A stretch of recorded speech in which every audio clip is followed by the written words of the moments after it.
What up, you guys? I hope you're doing well. It's around midnight on Saturday night, and we are here for our Saturday night secret sermon. Every week, I do a segment called Secret Teachings of Jesus, where we delve into the Gnostic Gospels. We are currently in the Nag Hammadi scriptures, and we have been in the Gospel of Philip now for quite some time. You can find the playlist on my channel entitled Secret Teachings of Jesus. Otherwise, there is, we did cover the secret book of James before this. And that had a lot of like dialogue and scene work. But the Gospel of Philip is like these portions of text that are laid out, and they are very cryptic, and they are meant to be thought over and meditated upon and chewed. And so last week we covered a portion called The Temple in Jerusalem. I was really into it, and I kept feeling like there was more that I meant to say that I didn't say when we finished the video. And so it just kept sticking with me all week. And then I even had like a conversation with someone where like it literally came up. I was like, oh my gosh, this is an example of this portion from the Gospel of Philip that I was just reading and teaching on. So it's so funny. It just was really relevant. And so I kind of wanted to come back and circle back around and do a part 2 of it. It just gets very cryptic, and there's like missing text, and it's choppy, but I think that we have tuned in to the spiritual truth of it, and we've kind of filled in the gaps from where the text was missing. And so the missing text happens when like they find these scrolls, and they have been, lost in antiquity for however long, and they've just been damaged over time. And so for a lot of the Dead Sea Scrolls, the Nag Hammadi scriptures, those gospels have like missing chunks. Okay, so I'm going to read this again. And if you haven't watched last week's episode, it will be entitled The Temple in Jerusalem. I would suggest pausing this video and watching that one before you watch this one, because I'm going to skip over a lot of the foundational groundwork that I talked about last week, and I'm going to go straight into the other thoughts that I was having through the week. Which may mean that we don't need to do it line by line, but I don't know. We'll see how it goes. Normally, I like to read you guys the portion, and then we take it line for line, and I kind of unpack like the downloads that I'm getting in the moment. But I'll probably do it like that the same this week. Who knows? We'll see. Let's stop being in suspense and just see what happens. Let's get right to it. Okay, so the temple in Jerusalem. There were 3 structures for sacrifice in Jerusalem. One opened to the west and was called the Holy Place. The second opened to the south and was called the Holy of the Holy. And the third opened to the east and was called the Holy of Holies, where only the high priests could enter. The holy place is baptism, the Holy of the Holy is redemption, and the Holy of Holies is the bridal chamber. Baptism entails resurrection and redemption, and redemption is in the bridal chamber. The bridal chamber is within a realm superior to what we belong to, and you cannot find anything like it. And then there's missing text. And then it picks up with the word these, bracket, are the ones who worship in spirit and in truth, for they do not worship in Jerusalem. There are people in Jerusalem who do worship in Jerusalem, and they await the mysteries called the Holy of Holies, the curtain of which was torn. Our bridal chamber is the image of the bridal chamber above, That is why its curtain was torn from top to bottom. For some people, from below had to go up. Okay, so there were 3 structures for sacrifice in Jerusalem. So we are the temple, essentially. This is literally talking about the way that the temple was structured and set up in Jerusalem, and it's literally true. But there's also another layer of this. Whenever we read scripture, we need to understand it on 4 layers. The material, obvious, mundane level. There's like an emotional aspect, like at a heart level. There's like at the soul level, it goes deeper. And then the deepest interpretation is like the esoteric spiritual like interpretation, and that usually has like a spiritual technology or process encoded beneath the symbolism. Okay.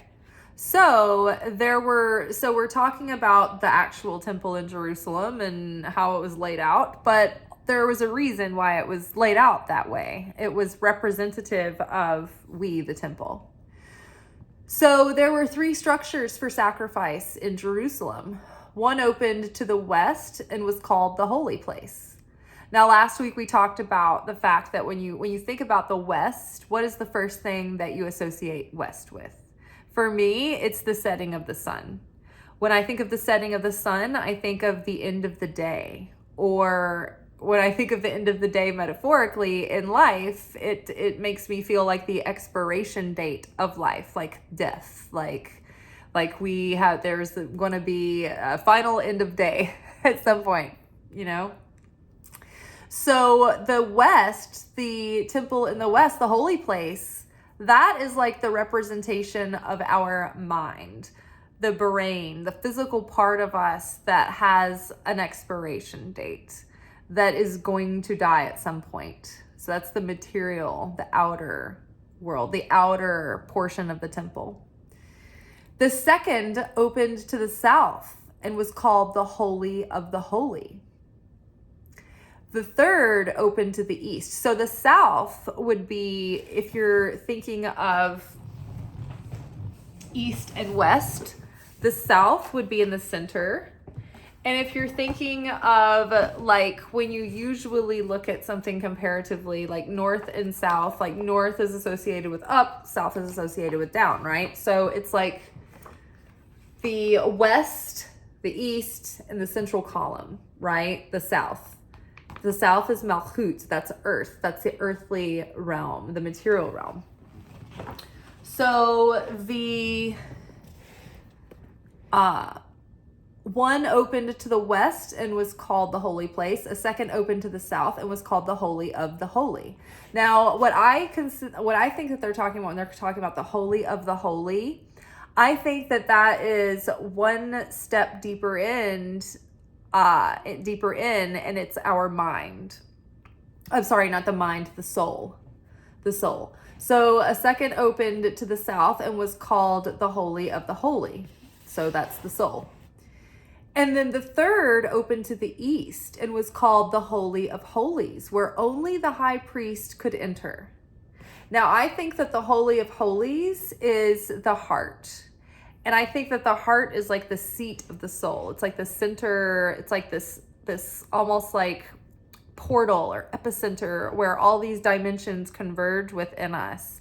And I think that our heart is like a bridge to the spirit world, the upper realms, where we can connect to the Holy Spirit. The Christ dwells in the heart. The Christ consciousness comes alive in the heart. Our heart, physically speaking, has been determined to be an information processor, much like our brain. Like our heart is another brain in the body, and it's very intuitive. It's very psychic. It is significantly ahead of the brain when they show test subjects simulations. Like the heart, like if they're showing simulations on a screen, it's like flashing images, the heart would react before the brain would and before the image appeared.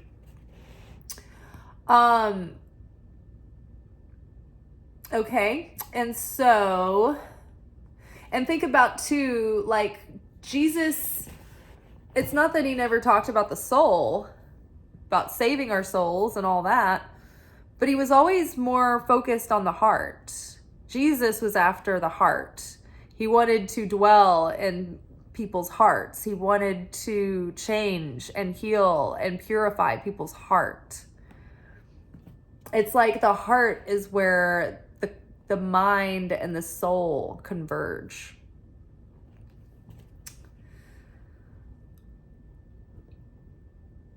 So then the third opened to the to the east, and was called the Holy of Holies, where only the high priest could enter. The holy place is baptism. The holy of the holy is redemption. The Holy of Holies is the bridal chamber. So the holy place is baptism. Baptism is being dipped down, like pushed under into the abyss, where you are taken down into the water, and the water washes over you, and you are in void and darkness, and you are without form, right? And you are you die and are reborn when you rise out of the water. The baptism washes away the former self. And when you rise out of the water, you are purified, you are reborn, you are resurrected anew. And so this is something that it resets your outlook. It resets your mind. It resets your consciousness. Your mind is where everything begins. Your feelings come from whatever your thoughts are, right? Like that, everything starts with your thoughts. If you have distressing thoughts, you're going to feel anxious. You're going to feel fearful. You're going to feel like a nervous wreck. You're going to feel like two shades from a stroke. You know, if you are at peace, you feel easeful, you feel harmonious, you feel satisfied, right? So it's like your mind informs your feelings and your emotions and your moods, and that eventually informs your like personality and like where you are in your dominant state at any given time. It all depends. It all starts with your consciousness. Okay, so the holy place is baptism. So dying to the ego, dying to our selfish lower mind that keeps us enslaved, that keeps us bound by fear, by lack, by doubt, by separation, by prejudice, by judgment, by all of these negative negative thoughts that make us feel terrible and lower our vibration and separate us from our blessings, because the bad feelings, the thoughts, they cause us to fall out of affinity with the light of the Creator. So the holy place is baptism. The holy of the holy is redemption. So the holy of the holy, the soul, that's where redemption happens. That's where if we are saved by Christ consciousness, then our soul is redeemed. But in this life and through the incarnations and through the lifetimes that we have, we continuously are brought up against similar tests and similar lessons, because we have this soul that we keep sojourning with through lifetime after lifetime after lifetime.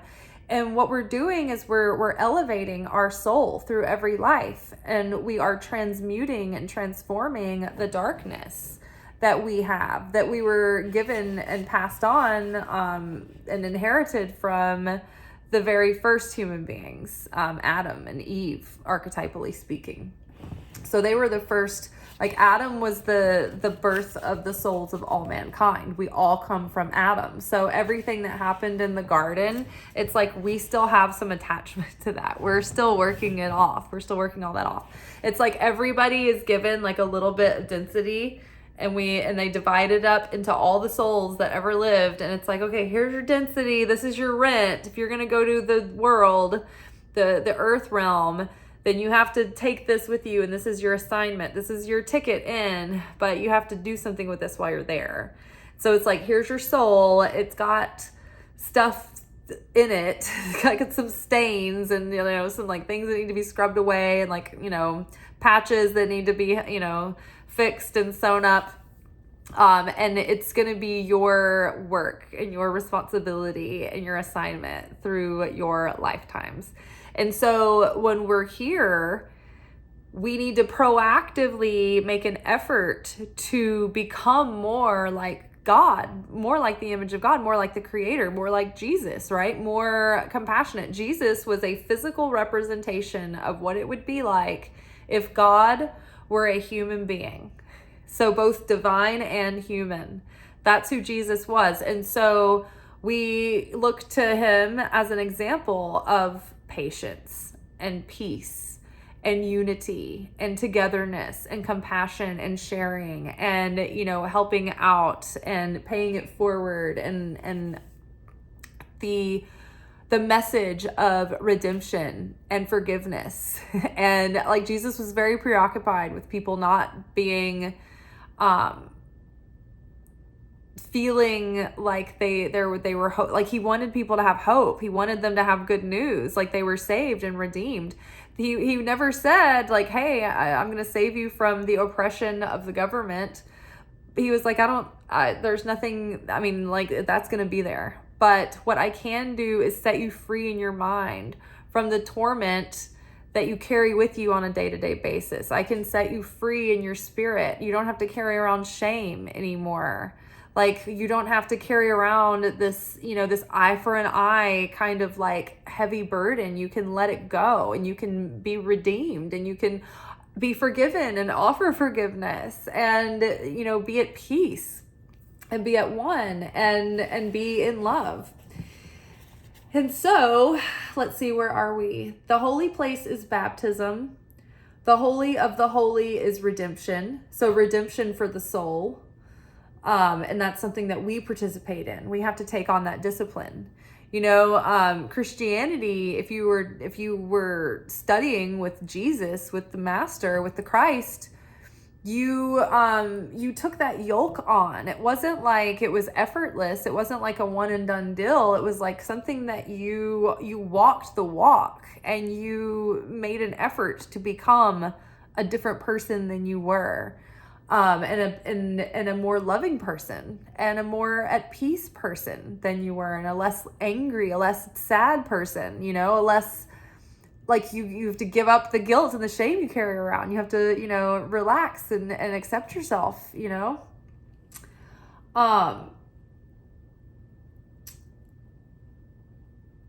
So the holy place is baptism. The holy of holies, or the holy of holy, is redemption. The holy of the holy. And the holy of holies is the bridal chamber. So I think the bridal chamber is the heart. I think that is what, like, I think that if we go deep, deep, deep into the heart, we like start reaching the outer expanses of like other dimensions. I think the deeper in we go, the further out we get. And so, like I said, I think that the heart is a portal. But I think that that's because that's where the Christ center is.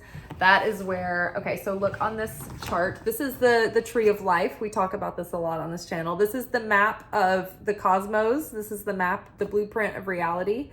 This is the blueprint of the human soul. And this is the map of the dimensions that make up the consciousness of God. This is the Godhead.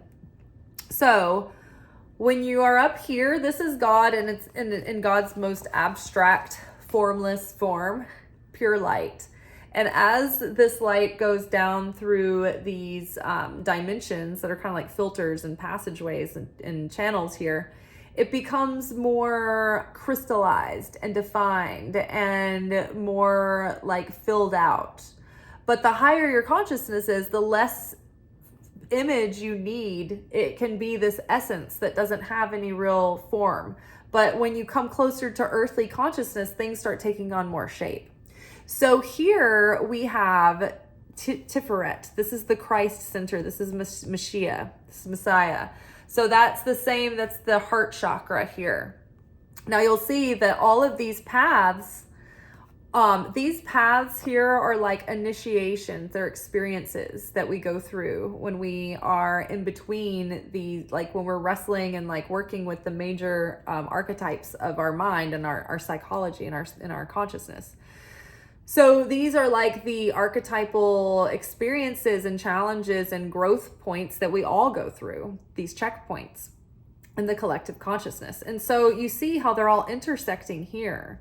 Like all of these dimensions of power and consciousness and being and the different colors of God and the rainbow in reality, they all intersect here. This is where they are redeemed. They are broken apart.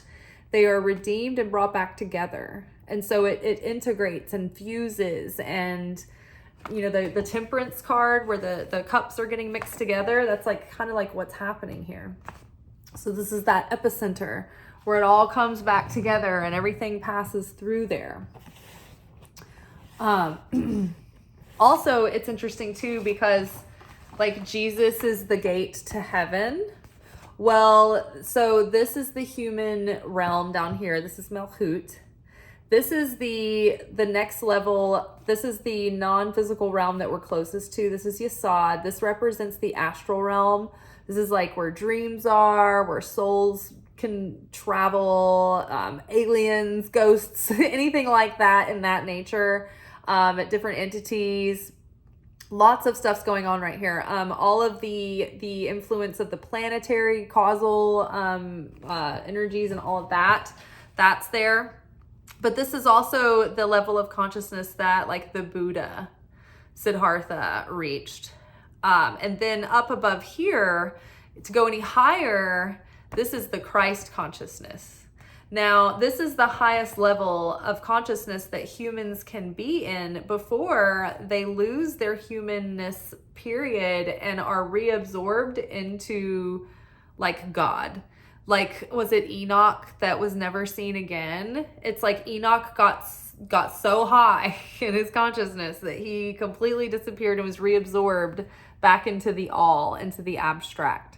So in order to get up to into this level here where these like heavenly upper realms are, and that's like, I mean, the whole ascended into like nothingness and was reabsorbed, that's even higher than the heavenly realms. It's like surpassed. So, but yes, that is here. That's that Christ center here. And so there's all this language in the Bible that actually has, like, it makes sense when you understand like a lot of this glyph and a lot of Kabbalah. You're like, oh, okay, I understand why this word is used, you know, the way it is. Okay, so baptism entails, hold on. The Holy of Holies is the bridal chamber. Okay.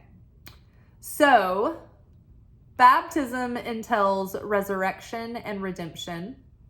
So when you're baptized, you are put down into the water, lowered into the abyss, and you are brought out of the water, and your sins are washed away, and you are born again, resurrected, born anew.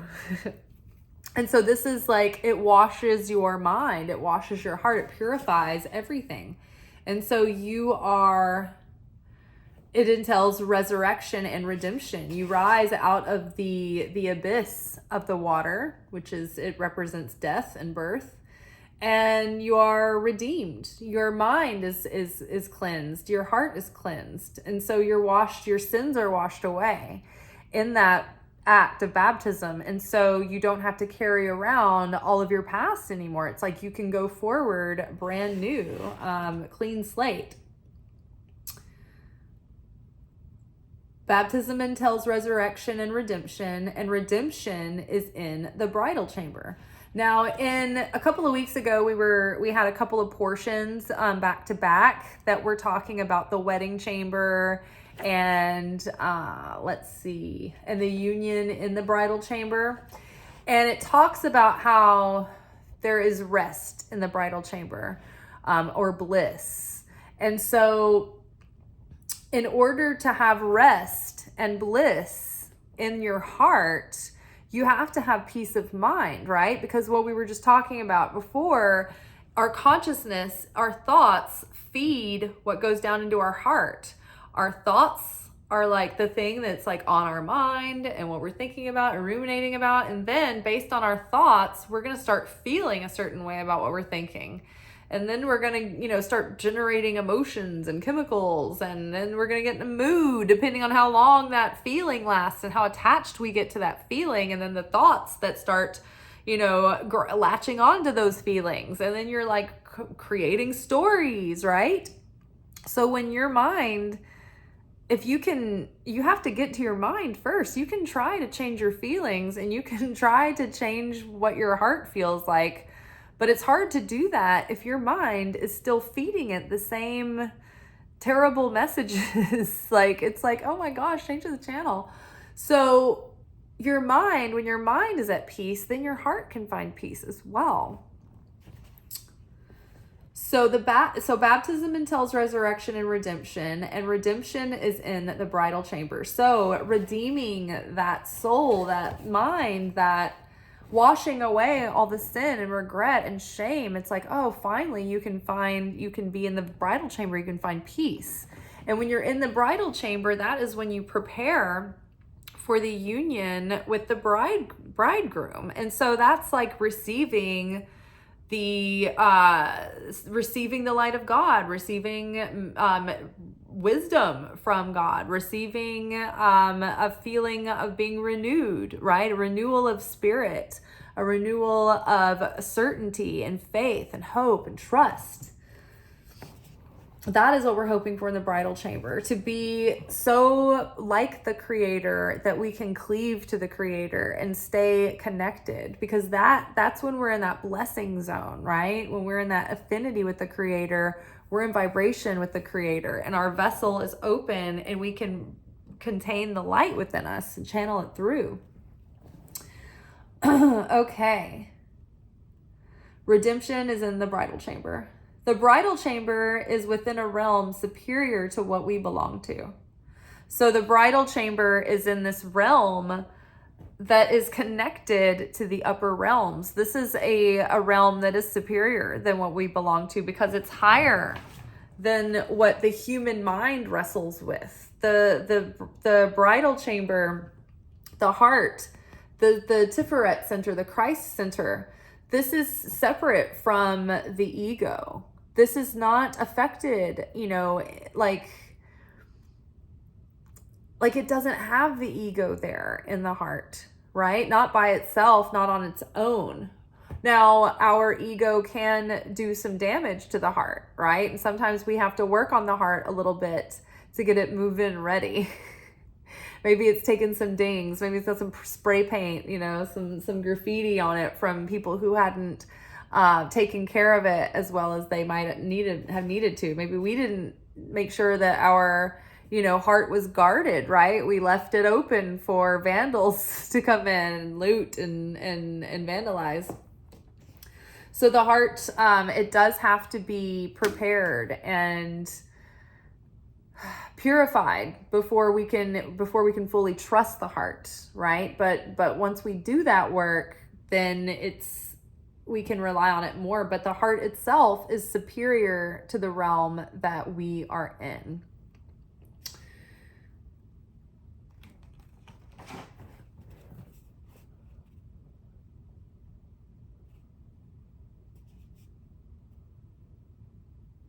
Okay. And then the realm that we are in, though, it's like we're in the realm, like the bridal chamber is the realm where the Christ rules. That is much, much more superior. The realm that the opponent rules and runs wild through is the earthly realm, where we are tested and plagued with like thoughts and ideas and perspectives and subconscious, and we're always wrestling against our tikkun. What is our soul correction? What is our like karma that we have to deal with? What is our fate, the hand that we were dealt, and how can we change that and rise above up to into our destiny? So the heart realm doesn't have all of this testing. It's not like a constant testing ground. It's not the same as like what we have to do here, where we have to come here and do all the work. The heart is more like, the heart does need work, but the heart heals as we tackle the mind and the soul. Does that make sense? Like when we change our mind and our perspective, and when we work on our soul and the things that have been weaknesses or blind spots for us, right? And we start working on that, then that starts to heal the heart. Okay, so the bridal chamber is within a realm superior to what we belong to, and you cannot find anything like it. And then there's text missing. And then it picks back up with this kind of choppy, incomplete text that's like, these, and then there's a bracket, are the ones who worship in spirit and truth, for they do not worship in Jerusalem. There are people in Jerusalem who do worship in Jerusalem, and they await the mysteries called the Holy of Holies, the curtain of which was torn. So this has been the piece that is like, it's kind of missing, it's kind of choppy, but I feel like I'm still getting a lot of downloads about this, and I feel like I've been getting them all week. So this aspect here where it talks about the ones who worship in spirit and in truth, for they do not worship in Jerusalem. Like, I'm a little bit like, I feel like there's multiple ways that you can read this. In one way, it's like, ones who worship in spirit and in truth.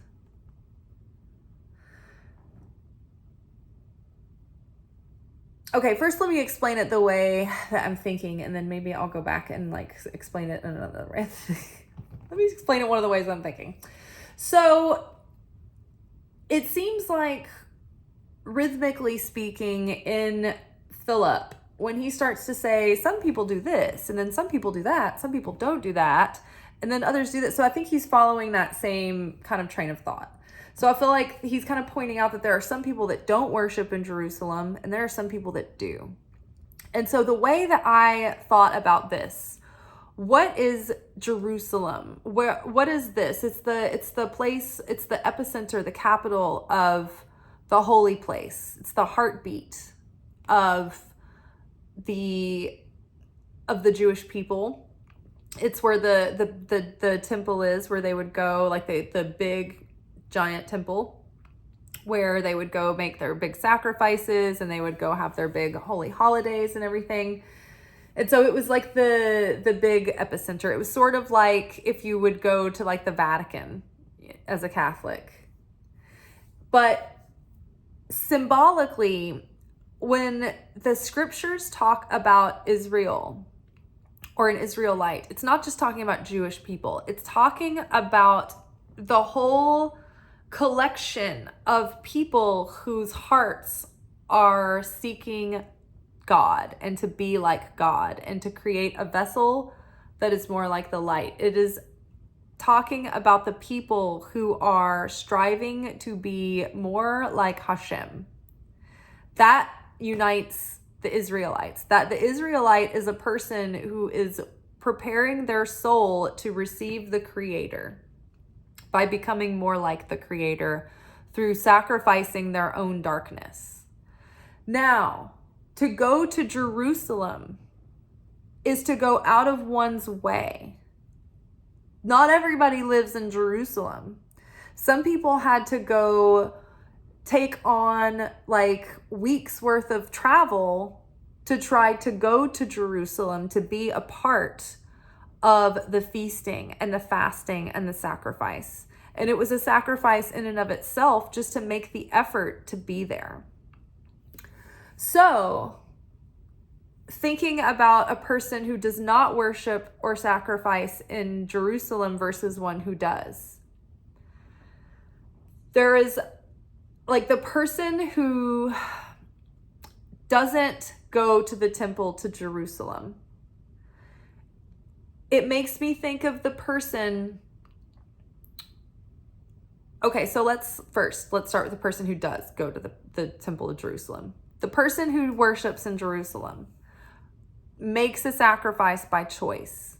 They proactively go and seek out a journey that takes effort and intention and hard labor to get there. It costs them resources, it costs them time. They make an effort. The trip itself is a sacrifice, and there's sacrifices once they get there. So this is when we as spiritual students proactively go after our darkness. And we're like, I want to find the parts of myself that are not treating other people well. And I want to do something about that. I want to heal that part of myself so that I'm not perpetuating this darkness through the cosmos forever and ever. I want to do the alchemy of transforming this darkness into light. And I don't want to keep paying it forward. And I don't want to keep dumping it on people and spreading it. I want to change. And so that's usually the best bet for a spiritual seeker. Because when you become a spiritual seeker, it's almost as if every challenge just starts coming at you, and the universe is like, isn't this what you wanted? We're gonna find all your weakness. And you're like, no, I thought I was gonna make things better. You're like, no, not at all. Now you're in a shitstorm. Other people are just skating through, but you're in it now. This is great. We're really excited. It's like an action movie. You're like, why did I do this? This is everything coming at you that life is sending to you, and you're like, no, I can't take it anymore. Tribulations. So yeah, so everything, it just like shit seems to hit the fan when you become a spiritual student. But it actually goes more easeful if you can proactively strive for change, and you can seek out your darkness and own it and admit to it on a daily basis and try again the next day, or try again the next second or the next minute. But you're in prayer and you're looking and you're searching yourself for these, even the things you can't see, especially the things you can't see. Creator, please give me the strength to be this person that you have in store for me to be. You know, show me what I need to do to merit this life that I know you have for me, this potential. You know, what do I need to do to merit the talents you gave me and the gifts? Like, what should I be doing with all of this? What can I do to change myself? Where am I weak? Where is my blind spot that I can't see? So we're proactively going after this, and we're making like a voluntary effort to sacrifice ourselves in the act of self-emptying, right? I'm emptying myself of my own ego agenda and my own short-sighted will that I have, that I'm holding on, clinging to, white-knuckled, right? I'm giving that up. That is a person who's worshiping in Jerusalem. Now, the person who does not worship in Jerusalem, I feel like this is the person who the person who does not sacrifice in Jerusalem. This is the person who just finds themselves wherever they are, and they're like, oh, this is a sacrifice. And they're not like proactively looking to change themselves. They're just going through life. And then when life throws them a curveball, then they're like, oh, I guess this is going to be a big sacrifice. And they didn't go out and do it. They didn't volunteer to give that. They didn't think about it ahead of time. It's just like something that sprung on them, and they're like, damn, this is a sacrifice. It's going to cost me. And then maybe they can glean some light through it. Maybe they can learn something in the end and see the moral of the story through hindsight. They weren't there. They weren't there in it beforehand. It happened to them, and then they reacted. And they might not be even appreciative of the opportunity to make the sacrifice. Because we are learning on this channel that when you make a sacrifice, that actually opens up a lot of miracles, like miracle juice, blessing juice, magic. It's like the secret sauce. It's like, I've broken an egg for you, and now you can take this egg and the ingredients and make whatever you want with it, essentially. So, where are we? There are people in Jerusalem who do worship in Jerusalem, and they await the mysteries. Okay, so wait, the ones who worship in spirit and in truth. So in a way, I almost think that when you think about the person who doesn't go to Jerusalem, they don't go out of their way. It's just like things happen to them. Oh, this is happening to me, not for me, to me. Everything's happening to me. It's a big sacrifice. Like they worship when they feel like it, when their spirit is in it, and when they can see the truth, when it's like in alignment with their truth. Truth, when it's talking about a person's truth, it's not necessarily the objective truth. It's just the way that they perceive the truth. It's their version of truth. So if this person is like, they worship in spirit and truth, it's like, okay, when they see it, when it makes sense to them, you know, when I feel like it, when it makes sense to me and I approve of this message, you know, but when everything's shitty and I don't understand why difficulties and challenges are happening, and I don't understand that the universe is sending me something that I can sacrifice to prepare me for a blessing that's coming in, because I need to do a little bit of purification to be able to match that frequency with the thing that's coming in. Otherwise, I'm still over here kind of like with some like dinginess and a little bit of chaos, and I'm not quite vibrating there yet. And so in order to get closer to the creator and cleave with the creator, I need to make a sacrifice. So sometimes life will send you lemons and you got to make lemonade. But like, if you're the person who's just like not going to Jerusalem to make the sacrifice, and you're like, what are these lemons? People just keep hurling lemons at me. What is up with the lemons? I hate lemons. You know, they're like, ugh. It's just like, they don't get it. Have you ever like struggled to try to like get someone to change, and they just will not, like, you seem like some of the information is getting in, but they don't really, it never really takes root, right? This is that person that doesn't go to Jerusalem to make the sacrifice to worship. This is the person who's like, it's all happening to them. None of it makes sense. They don't have any intention. It's not like they're not proactively seeking out their darkness, and it may or may not even occur to them. So it's like, you're like, I thought this conversation made it through, but it didn't permeate. It didn't take root, right? And then I guess you can read it in a way that's like, there are people who worship in spirit and in truth.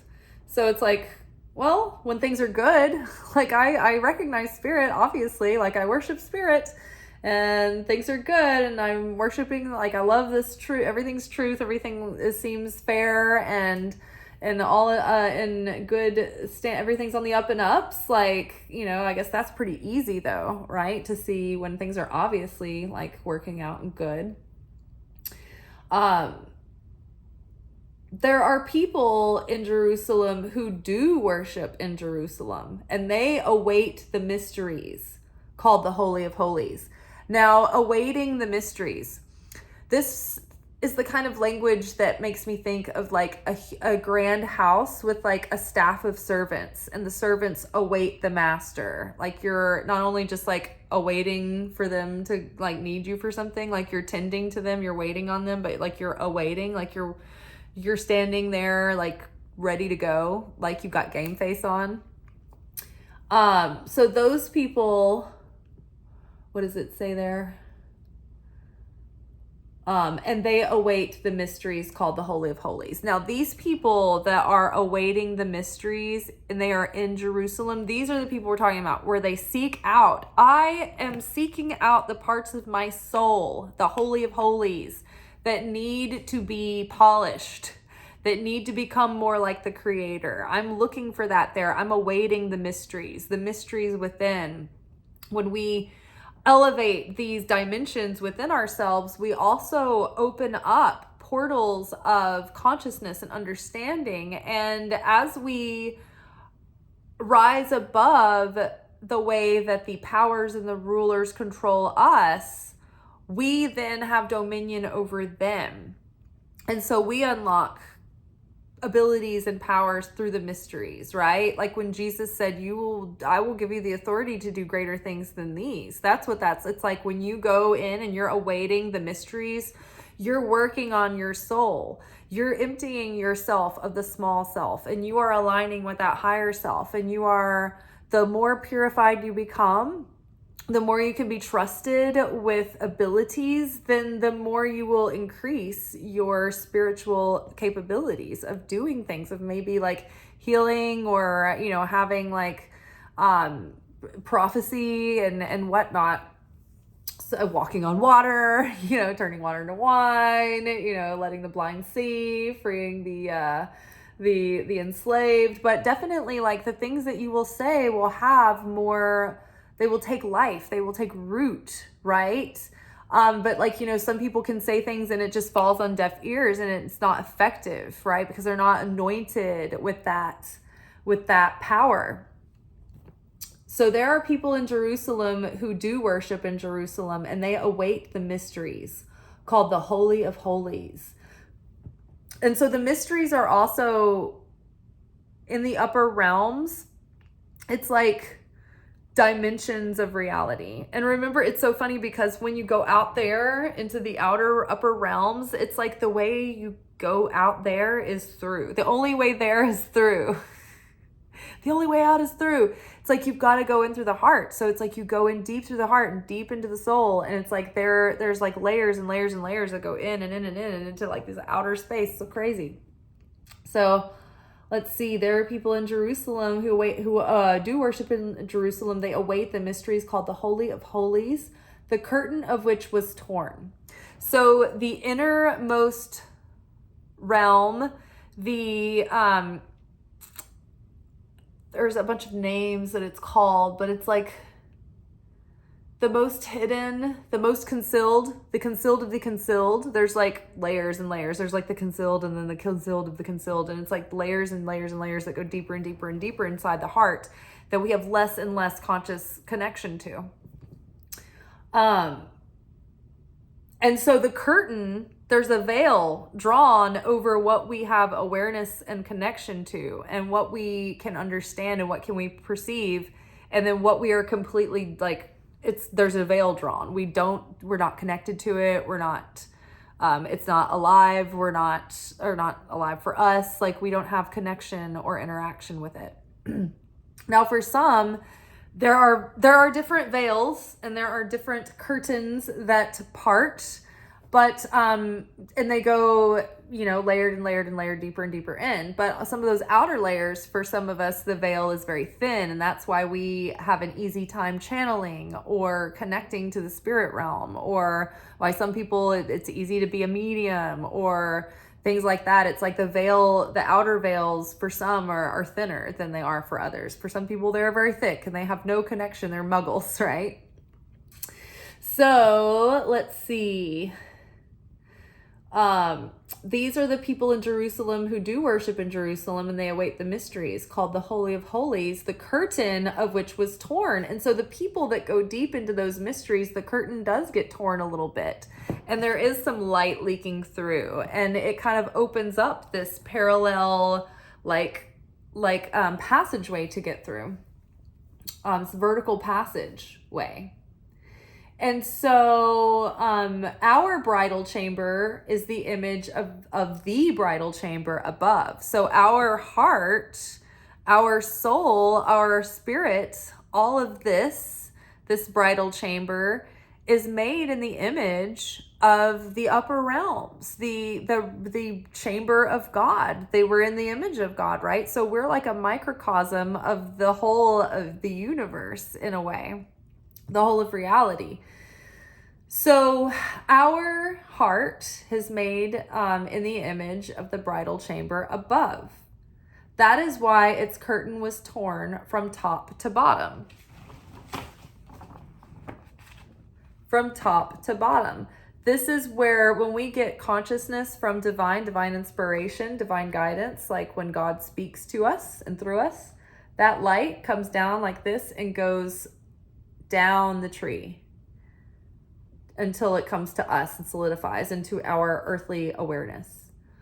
When we do the spiritual work and we ascend in consciousness, we get to travel up this way and we try to meet God. We can only get so far. We're like, you know, those carnival games where you hit the big sledgehammer on the thing and it like sends that disc up into the air and you're trying to hit the bell and it barely goes anywhere. That's totally that is based on this. It was like a soul joke from Spirit. I know it. So we hit that hammer so hard, and like the little thing only goes up like this high, and we're trying to hit the bell. But so when the insight, when the wisdom, when the revelation comes through, it comes down from top, and it comes down through our crown into our consciousness, and it gathers. It gathers in our consciousness and in our mind and in our heart and soul. Okay, so that's why it says the curtain is torn from top to bottom. That is why its curtain was torn from top to bottom. For some people, from below had to go up, right? For some people, from below had to go up. So the consciousness comes down, and then when we receive it, it causes us to ascend up the tree in consciousness. Does that make sense? All right, y'all. I am out of gas. I'm glad we did a second part to this. Again, if you did not watch the first episode, go watch that, because who knows what all I said in last week's 45-minute episode. But these go hand in hand, and I think you'll have a much deeper understanding of what we talked about today if you go back last week, because we did a lot of groundwork last week and we really opened her up. All right, y'all. I'll see you tomorrow for our weekly energy oracle forecast. Till then, ta-ta.